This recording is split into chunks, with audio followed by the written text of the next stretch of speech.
The topic we are going to discuss today is multinational capital budgeting. Multinational capital budgeting. Key elements of multinational capital budgeting. What are the key elements of multinational capital budgeting? We know about capital budgeting, right? Whenever we are going to invest somewhere, we need to budget the capital, or we need to have the capital budgeting, and to evaluate those projects, we need to have capital budgeting techniques as well, right? NPV, blah blah, IRR, so on and so forth. Okay. Cash flow estimation. The key elements of the multinational capital budgeting is cash flow estimation. Forecasting cash flow is the first and most crucial step. Forecasting cash flows is the first and আপনাকে forecast করতে হবে cash flow. আপনার cash flow কি হতে যাচ্ছে, আপনার cash inflow কেমন হবে, cash outflow কেমন হবে during the project, এটা আপনাকে forecast করতে হবে, predict করতে হবে, পূর্বানুমান করতে হবে, কেমন? For multinational projects, this includes estimating revenues, operating expenses,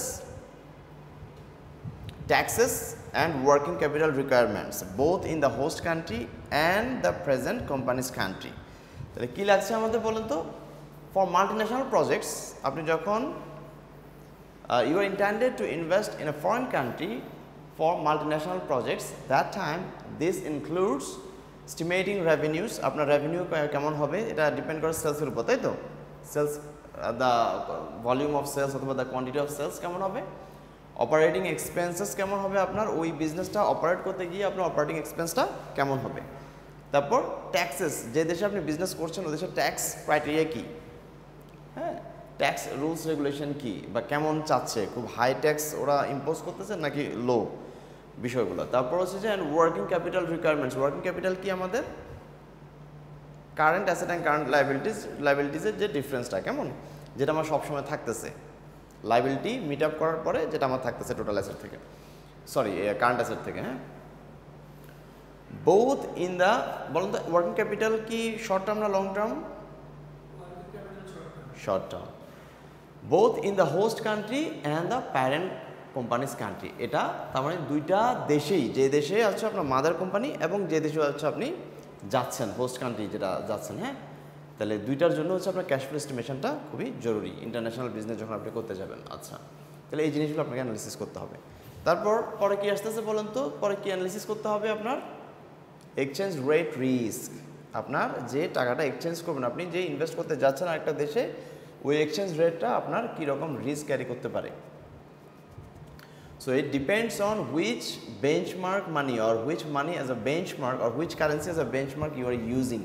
You are investing to other countries.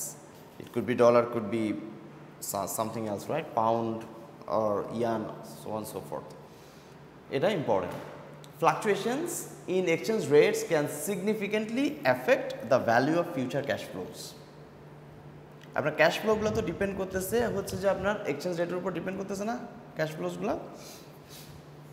যখন আপনি মাল্টিন্যাশনাল বিজনেস করবেন, তাহলে এই যে এক্সচেঞ্জ রেটটা যখন বেশি হেভি ফ্লাকচুয়েট করে, তখন আপনার আর্নিংয়ে একটা ভালো রকম একটা ইম্প্যাক্ট করবে, তাই না, বিষয়টা এটা। তারপর হচ্ছে এমএনসি মানে multinational corporations must account for the potential impact of exchange rate movements over the projects life. এটা যদি টেনার যদি হয় 10 ইয়ার্স একটা প্রজেক্ট, তাহলে ওই 10 ইয়ার্সে আপনি প্রেডিক্ট করতে হবে যে আপনার কীরকম এক্সচেঞ্জ রেট কীরকম ফ্লাকচুয়েট করতে পারে। এটা থ্রু টেকনিক্যাল অ্যানালিসিস হতে পারে, ফান্ডামেন্টাল অ্যানালিসিস হতে পারে, ওগুলো দিয়ে আপনি এনশিওর করবেন, কেমন। Political risk, which is very crucial things to be noted. The political environment is the host country can impact the project's viability. The political environment is the in the host country, যেখানে আপনি করতে যাচ্ছেন, যেখানে আপনাকে host হিসেবে মানে যেখানে আপনাকে ওরা হোস্ট করতেছে, কেমন, can impact the project's viability, strength, project's strengthটা আপনাকে ইম্প্যাক্ট করবে। রিস্ক সাচ অ্যাজ এক্সপ্রোপ্রিয়েশন, এটা দখল করতেছে কিনা।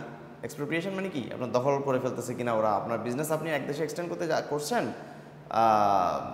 ওগুলো নিয়ে যাচ্ছে কিনা, হ্যাঁ, বিষয়টা এটা। Changes in regulation, what are the regulation or what are the rules are imposed by that government that you are investing in. তারপর অর পলিটিক্যাল ইনস্টেবিলিটি, যেটা বাংলাদেশে রিসেন্ট পাস্ট হয়েছে, এরকম পলিটিক্যাল ইনস্টেবিলিটি হলে মাল্টিন্যাশনাল কর্পোরেশনসগুলো কী হয়, মানে এরা খুব বেশি কনসার্ন থাকতে হবে যে ওদের পলিটিক্যাল স্টেবিলিটি কেমন হতে পারে, রিসেন্ট পাস্ট কেমন, আগে কেমন, তারপরে ফিউচারে কেমন হতে পারে, হ্যাঁ, condition, recent past condition analysis করে। তাহলে এটা মোটামুটি আমরা বুঝছি কেমন, এটা ডিসিশন মেকিং প্রসেসে আপনাকে হেল্প করবে, হ্যাঁ, it will help to your decision making process. Taxation, different countries have varying tax laws, including withholding taxes on dividend, interest and royalties. আপনার এই ট্যাক্সেসগুলো কোথায় কোথায় কাটে বলেন তো? ডিভিডেন্ড থেকে যদি আপনার শেয়ার হোল্ডার হন, হ্যাঁ, তারপর হচ্ছে ইন্টারেস্ট কাটবে যদি আপনি ডেট ফাইন্যান্সিং করেন, কেমন, ওখান থেকে। এরপর রয়্যালটি, আপনি যেটা ইনকাম গ্রস একটা রয়্যালটি পান, ওখান থেকে আপনাকে কিভাবে ট্যাক্স করতে হবে এটা ডিপেন্ড করে, different countries varies the tax loss.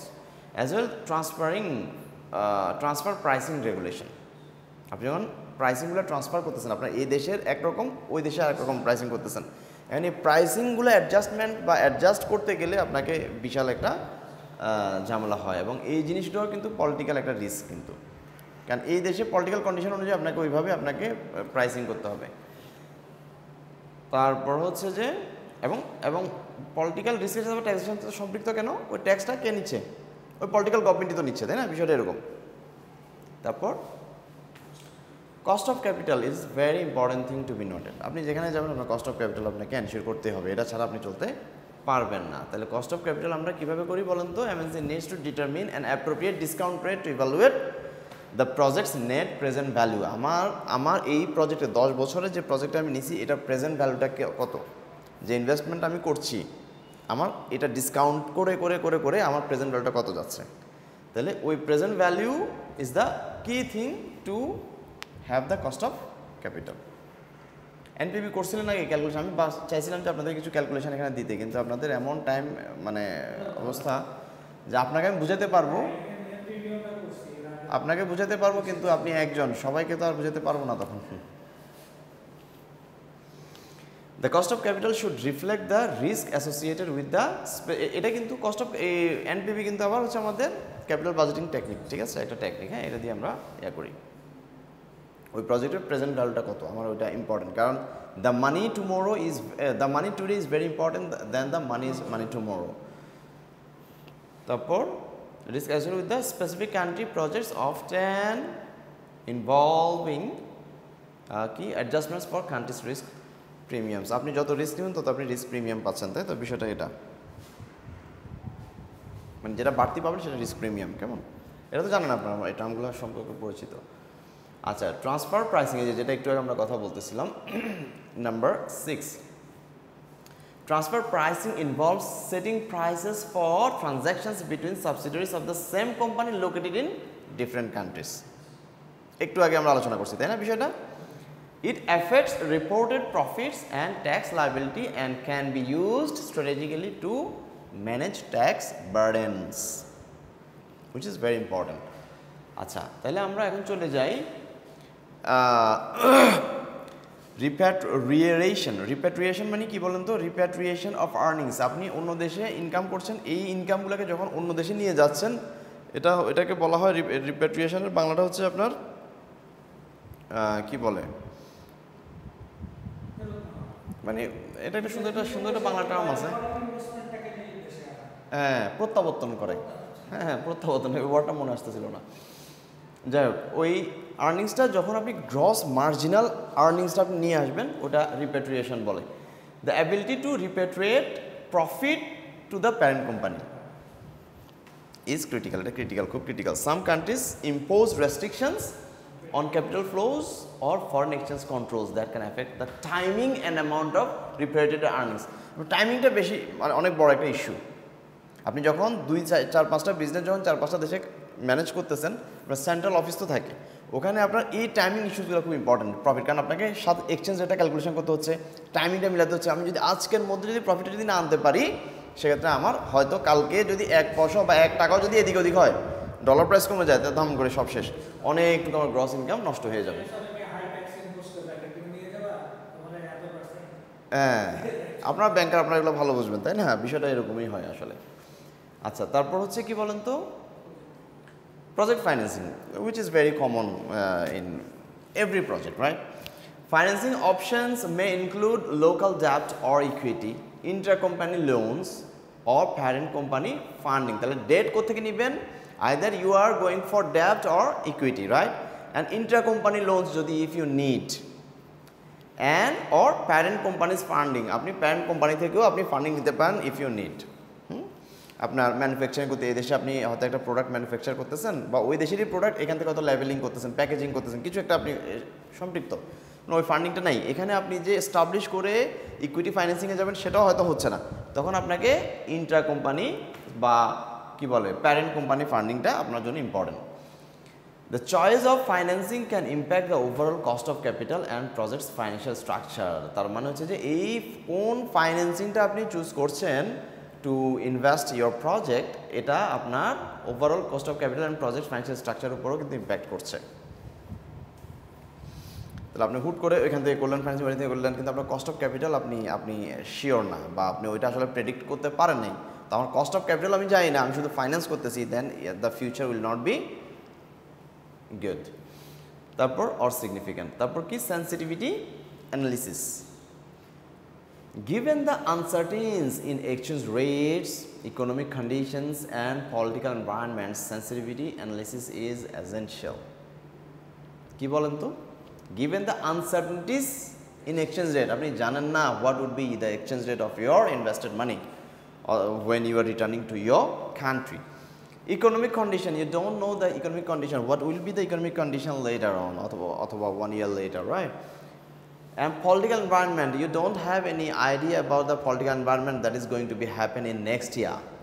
If your project tenure is like 10 years or more than 5 years, then it would be problem. Sensitivity analysis, আপনাকে প্ল্যান বি রাখতে হবে যে আপনার এই পলিটিক্সের আন্ডারে বা এই পলিটিক্যাল গভর্নমেন্টের আন্ডারে আপনার হয়তো 3 বছর থাকতে হতে পারে, 5 বছর প্রজেক্ট বা 10 বছর প্রজেক্ট, 5 বছর এখানে থাকতে হবে।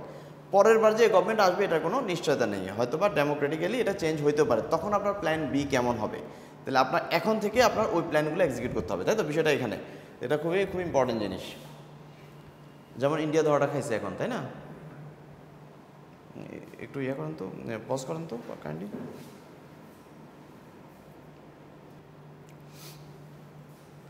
আচ্ছা আমরা কোথায় ছিলাম? আচ্ছা তাহলে আমাদের exchange rate, uncertainty of exchange rates, economic conditions and political environments, এই সেন্সিটিভিটি অ্যানালিসিসগুলো আমাদের করতে হবে, খুবই সেন্সিটিভ। আপনার ইকোনমিক কন্ডিশন, পলিটিক্যাল এনভায়রনমেন্ট এবং এক্সচেঞ্জ রেট খুবই সেন্সিটিভ। ওয়ালাইকুম সালাম। তারপর হচ্ছে কি real options analysis. Real option provide flexibility in decision making. Real options provides flexibility in decision making, allowing MNC multinational corporations to defer, expand or abandon. আপনি defer করতে পারেন, এখন না, আমি পরে। তারপর হচ্ছে এক্সপান্ড করতে পারেন, প্রসার করতে পারেন, অ্যান্ড অ্যাবান্ডন করতে পারেন। এটা অ্যাবান্ডন মানে কি? বাতিল হয়ে যাওয়া। Projects in response to changing conditions, বুঝতে পারেন? তাহলে রিয়েল অপশন বলতে বোঝাচ্ছে আসলে রিয়েল সিনারিও বা রিয়েল কন্ডিশন অ্যানালিসিস। এটা করে আপনি কি ডেফার করবেন নাকি এটাকে এক্সপান্ড করে যাবেন, এক্সটেন্ড করে যাবেন, নাকি অ্যাবান্ডন করে দিবেন। ওকে, ইন চেঞ্জিং কন্ডিশনস। আচ্ছা এখানে আবার একটা important, the approach is particularly useful in uncertain international conditions and environment. কেমন? এটা হচ্ছে যে এই অ্যাপ্রোচটা তখনই আপনি অ্যাপ্লাই করবেন যখন আপনি আনসার্টেন ইন্টারন্যাশনাল এনভায়রনমেন্ট পান, যে এই যে দেশে আপনি করতে যাচ্ছেন বা যে কনটেক্সটে আপনি বিজনেসটা করতে যাচ্ছেন ওই কনটেক্সটের ইন্টারন্যাশনাল এনভায়রনমেন্ট খুব একটা ভালো না, বৈদেশিক চাপ আছে, বৈদেশিক ঋণ আছে ভালো, তাহলে আপনি ওখানে বেশি গেইন করতে পারবেন। আপনার কী পরিমাণ বা কত, how potential emerging country this is, you have to evaluate those things if you are investing in emerging countries like Bangladesh, Sri Lanka, Bhutan, Nepal, India, China etcetera. Emerging country তো বুঝেন, মানে যেগুলো হচ্ছে যে আপনার ডেভেলপিং কান্ট্রি বলা হয় বাট পোটেনশিয়াল আছে। আচ্ছা এখন তাহলে আমরা এলিমেন্টসগুলো পড়লাম, একটু আবার রিপিট করি। দ্য এলিমেন্টস কি আমরা আজকে পড়তেছি হচ্ছে কি মাল্টিন্যাশনাল ক্যাপিটাল বাজেটিং। কেমন? তাহলে এটা এলিমেন্টসগুলো পড়ছি আমরা হচ্ছে যে ক্যাশ ফ্লো এস্টিমেশন নিয়ে আমাদের কনসার্ন থাকতে হবে, এক্সচেঞ্জ রেট নিয়ে কনসার্ন থাকতে হবে, political risk, taxation, cost of capital, transferring price, in different countries. তারপর হচ্ছে repatriation of earnings, project financing, sensitivity analysis and real option analysis. এই 10টা পয়েন্ট হচ্ছে যে আমাদের নোট করতে হবে ফর মাল্টিন্যাশনাল ক্যাপিটাল বাজেটিংয়ের জন্য। কেমন? If you are extending your business to international market.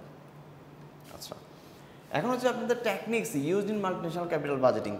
এই বাজেটগুলো যে করবেন কী কী টেকনিক অবলম্বন করবেন, আমি একটু আগেই বললাম যে নেট প্রেজেন্ট ভ্যালু এনপিভি আপনাকে ক্যালকুলেট করতে হবে, বা প্রজেক্ট যখন আপনি ইনভেস্ট করতে যাবেন আপনার প্রেজেন্ট ভ্যালু কত, নেট প্রেজেন্ট ভ্যালু কত, এটা ক্যালকুলেট করতে হবে। এনপিভি ইজ ক্যালকুলেটেড বাই কীভাবে, ডিসকাউন্টেড ফিউচার ক্যাশ ফ্লোজ। হ্যাঁ, ওইটাকে ফিউচার ক্যাশ ফ্লো কত হইতে পারে একটা ডিসকাউন্ট রেটে, ওইটাকে আপনি ডিসকাউন্টেড করে এনে প্রেজেন্ট ভ্যালুটা বের করবেন to their present value using the appropriate discount. আচ্ছা, projects with a positive NPV are typically considered as a good, viable, strong.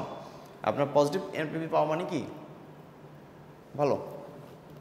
Negative হলে বরবাদ। এটা কি বিজনেস শুরু করার আগে করতে হবে? শুরু করার আগে তো করতে হবে। আপনি বিজনেস করে আপনি NPV ক্যালকুলেট করবেন। আপনার ইনভেস্টমেন্ট যখন প্রেজেন্ট ভ্যালুটা বাইরে কি শুরু করে, তার বিজনেসের উপরে না?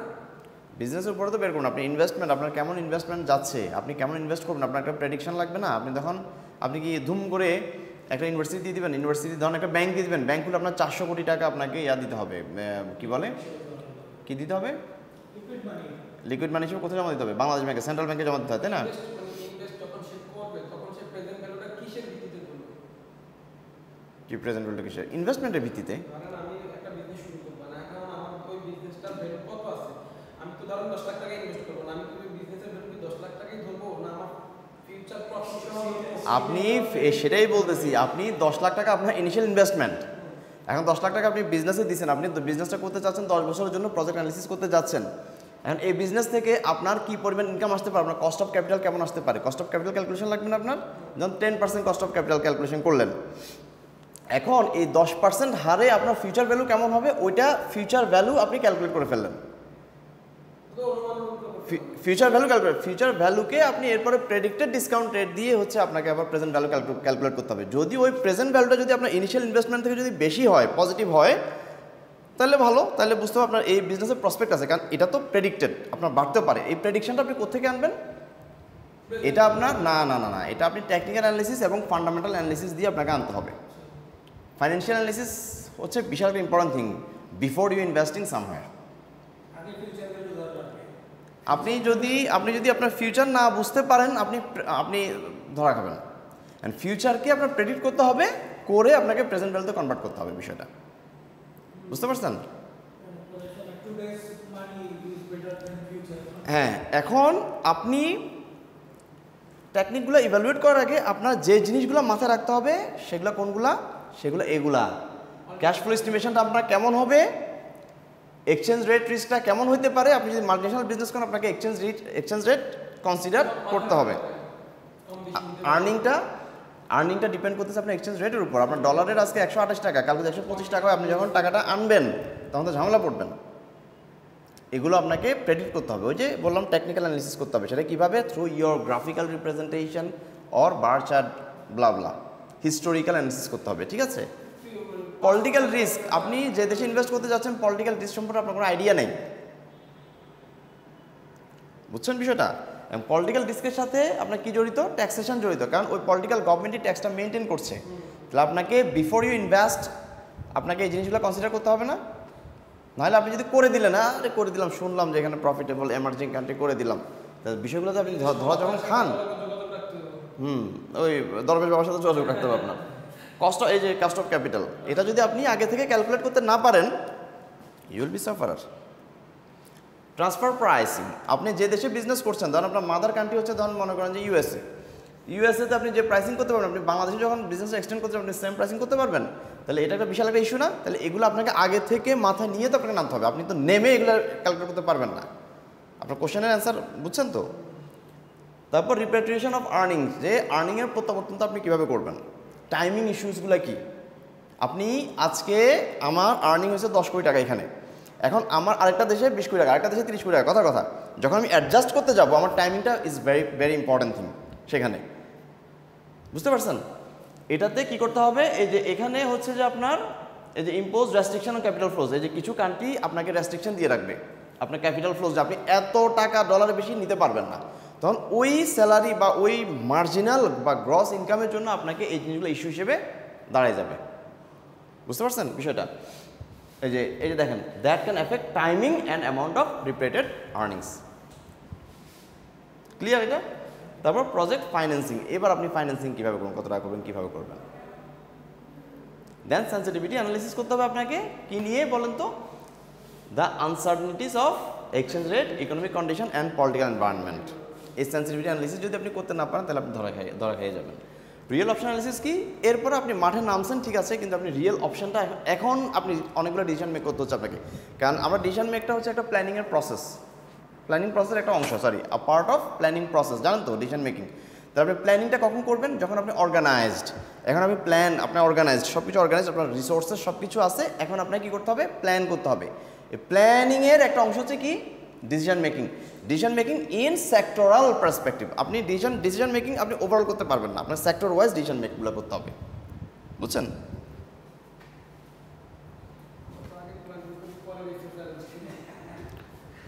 আচ্ছা, তারপর কি যে টেকনিকগুলো আপনাকে করতে হবে, যে নেট প্রেজেন্ট ভ্যালু বললাম, তারপর ইন্টারনাল রেট অফ রিটার্ন বললাম, IRR is very important thing. এই দুটো হচ্ছে আপনার ক্যাপিটাল বাজেটিং টেকনিক্স। আপনি এই দুইটা যদি এনশিওর করতে না পারেন, এটা দিয়ে দুইটা প্রজেক্ট আপনি ইভ্যালুয়েট করতে না পারেন, তাহলে ঝামেলা। এটাকে এনপিভি, হ্যাঁ সর্বনাশ করে। এটা তো একটা হারাম সিস্টেম, অফকোর্স এটা হারাম সিস্টেম। মানে আমরা পড়াতে হচ্ছে, ক্যাপিটালিস্টিক সিস্টেমটাই হচ্ছে একটা হারাম সিস্টেম।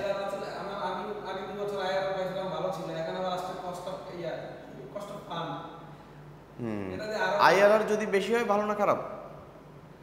দুইটা প্রজেক্ট আপনি ইভ্যালুয়েট করতেছেন, দুইটা প্রজেক্টে একটা IRR 10%, যে প্রতিষ্ঠান আচ্ছা সেটাই তো। আপনি তো আপনি ম্যানেজার না, আপনি প্রতিষ্ঠান চিন্তা করতে হবে, তাই না? আপনি এখন ইনভেস্টর চিন্তা করলে হবে না, ঠিক আছে? বিষয়টা হচ্ছে এইখানে। হ্যাঁ, এটা NPV is a project zero, it's compared to the required rate of return to assess the project's attractiveness. এটা প্রজেক্টটা কতটুকু অ্যাট্রাকটিভ, এটা ইন্টারনাল রেট অফ রিটার্ন কেমন, এটার উপর ডিপেন্ড করে। সামটাইমস এই IRRটাই হচ্ছে ডিসকাউন্ট রেট, কথা বলছেন? এবার অ্যাডজাস্টেড প্রেজেন্ট ভ্যালু এগুলো খুব একটা ইউজ হয় না, বাট কোনো কোম্পানি বাইরের দেশগুলো, বাংলাদেশের পার্সপেক্টিভ এগুলো ইউজ হয় না, বুঝছেন? APV adjusted present value PV is used to evaluate projects with varying levels of depth and equity financing. আপনার লেভেল অফ ডেপথ কেমন, ডেপথ ফাইন্যান্সিং থেকে কেমন ফাইন্যান্সিং করছেন, তারপর ইকুইটি থেকে কেমন ফাইন্যান্সিং করছেন, considering the impact of financing of the projects value. বুঝছেন? মানে এটা জাস্ট ডেপথ অ্যান্ড ইকুইটি, মানে ক্যাপিটাল স্ট্রাকচার বুঝছেন না, capital structure, depth and equity financing, ওইটার একটা ইভ্যালুয়েশন করছেন আপনি কেমন হচ্ছে based on the projects present value. The Monte Carlo simulation. The technique simulates various scenarios to assess the range of possible outcomes.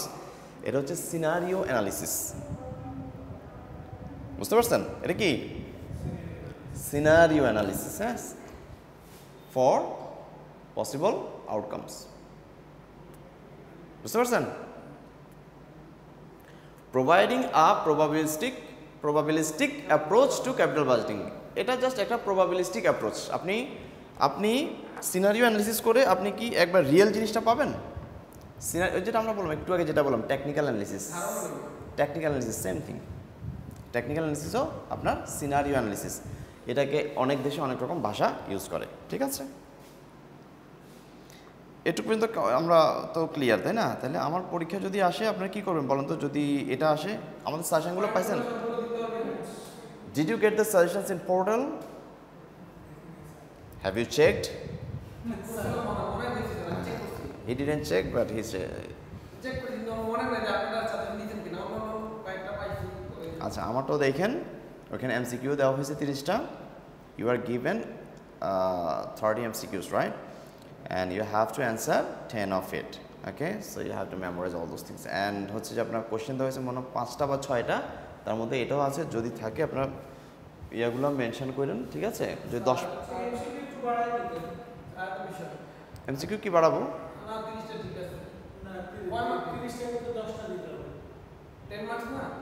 10টার মধ্যে 10টা দিতে হবে, এই 30টার মধ্যে আগের মতো, আগের সিস্টেমে তো মিড টার্মে যেভাবে করছেন।